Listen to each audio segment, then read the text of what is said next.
Welcome back to New Rockstars. I'm Erik Voss, and Spider-Man No Way Home's upcoming digital and Blu-ray release has given us a ton of bonus footage already of wholesome Peter on Peter joy. From their restaging of the meme to lots of ass talk in the suits. But if you pay close enough attention to these interviews, Tom and Tobey actually drop a little nugget that should stop our hearts more than Tom cameoing on Euphoria. That TikTok was fake. He couldn't have been at Lexi's play because he was too busy saving Fesco and Ashtray. God, I hope so. No, the moment I am referring to was part of the post-photo shoot interview with Tobey, Tom, and Andrew. Take a look. From a choreography standpoint, it's interesting because Spider-Man's never fought with Spider-Man before. And I think what we want to try and explore is an element of us trying to figure each other out and figure out our each individual unique styles of how to be Spider-Man. He is chomping at the bit. Oh my God. Look at this guy. I just can't, and it's been killing me because of the whole secrecy thing, because I want to go around and go like, hey, wait to get on wires. I'm open for anything. I'm ready to go. And that's about it, to be honest with you.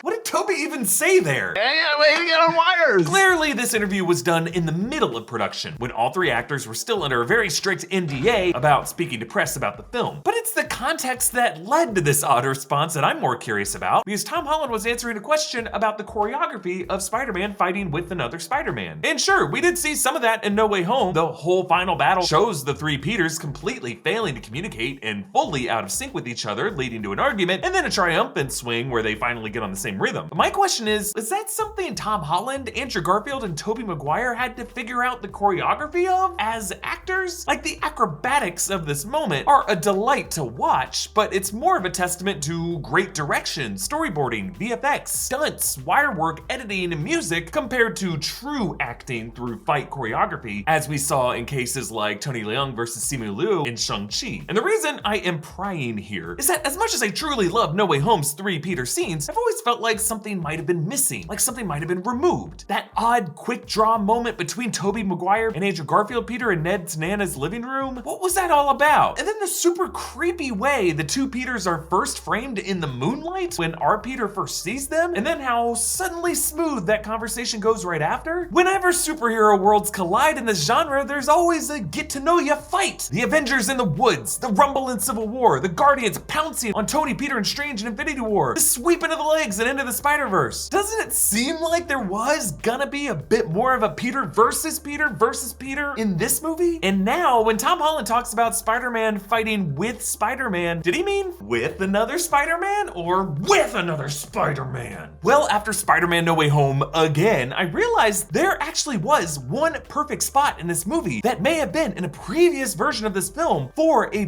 brutal Spider-Man versus Spider-Man fight to go down. One that would have involved more complex fight choreography that showcased each individual incarnation of Peter Parker. Perhaps a deleted scene that I would love to see in these special features that are ironically being promoted by these three brothers hugging it out. You know, really, to see these details, you just gotta pause, capture one frame of this moment to better appreciate the details, to stop and smell the roses. And wouldn't it be great if you could just do this in your life? Capture a single moment to remember everything about where you were in that second? Well, imagine you could take a picture to remember a special moment in your life by getting a personalized star map showing the unique alignment of the stars at the exact time and place of that special moment, something you can get thanks to today's sponsor, Under Lucky Stars. Under Lucky Stars lets you buy a beautiful print of a map of the sky showing you the constellations and locations of all the stars that were right above your head during your special moment. You can choose from over 15 designs, add a special commemoration message, title, and pick the size. The star maps are printed on museum quality art paper, and you can get an additional frame from one of their 6 beautiful options. They have a proprietary method of locating the stars verified by NASA astrophysicists to ensure that accuracy. So check out mine. So I commemorated the day our head of post-production Riley started work at New Rockstars. So anytime he's more than 10 seconds late to respond to my emails, I can just look up at the wall and remember a time before he worked here. I'm just kidding, Riley, I love you. I mean, obviously I do. I got this frame instead of my engagement or my fiance's birth. No photos of family or loved ones on my walls, just Riley. And the fine folks at Under Lucky Stars are committed to keeping our skies clear and free of space litter, so they support and fundraise for the International Dark Sky Association. This makes a great personal gift and a memorable gift, and they're giving our viewers an exclusive 10% discount. So just go to underluckystars.com/newrockstars and use the code newrockstars to get your loved one a unique gift. Now, in the months before No Way Home's release, Tom Holland promised in interviews that the hand-to-hand fight choreography would be a lot more visceral and that he needed to really focus on his prep work because when fighting characters from other dimensions, quote, it really gets complicated. Now, sure, he could have been referring to his brutal fights with Willem Dafoe as Green Goblin, but I don't really see how fighting Green Goblin in this movie would be any different from fighting any of the superpowered foes he fought from his own dimension, like when he fought Vulture, or Mysterio, or Thanos, or Cull Obsidian, or Cap, or Falcon, or Bucky, or why in that October interview, Tom would hold himself back from talking about fighting Green Goblin, someone we all knew he was gonna fight in this movie. It sounds like the careful thought that this actor had to put into the fight choreography with alternate universe characters that he didn't want to spoil in October was a fight planned to go down between him and his other two Peters, whose combat styles in their films were indeed stylistically different than his own. I think there was something more to the three Peters meeting each other in the second half of this film. Like when I first saw that odd little quick draw moment between Andrew and Tobey, I thought, oh cool, if that's how these two Peters react when they first see each other, wait till they run into a Peter at his lowest point. What is he gonna do when he sees them? Which led to this interesting detail I discovered in the No Way Home screenplay coming up on page 127 when MJ and Ned brought the other two Peters to console our Peter on the roof of their school. The scene direction reads, Raimiverse and Webverse Peter stare down from the school's tower, silhouetted by the moon. Peter takes a protective stance, guarding his friends as Raimiverse and Webverse Peter swing down, and then Peter says, hey, wait,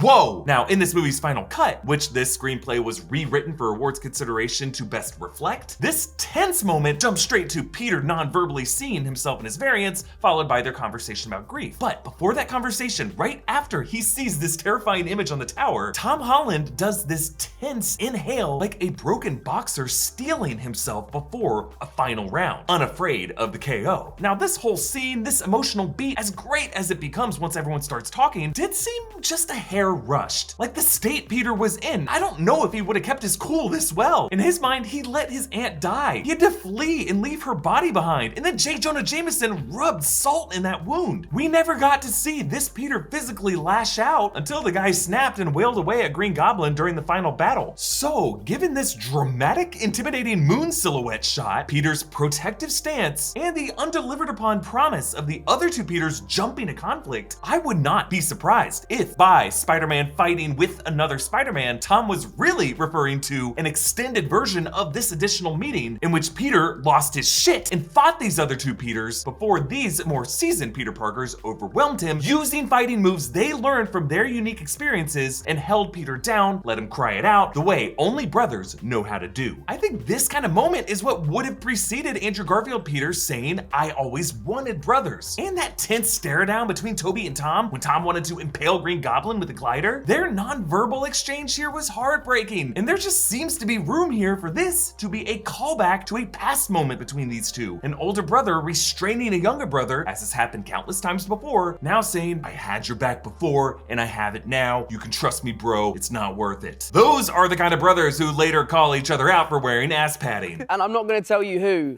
but one of us has a fake ass in their suit. Really? You can figure out that for yourself. Hey, way to get on wires. Be honest, did you want to see these Peters in more of an internal fight before they team up in the final battle? Comment down below with your thoughts. Follow me on Instagram and Twitter at EA Voss. Follow New Rockstars. Subscribe to New Rockstars for more analysis of everything you love. Thanks for watching. Bye.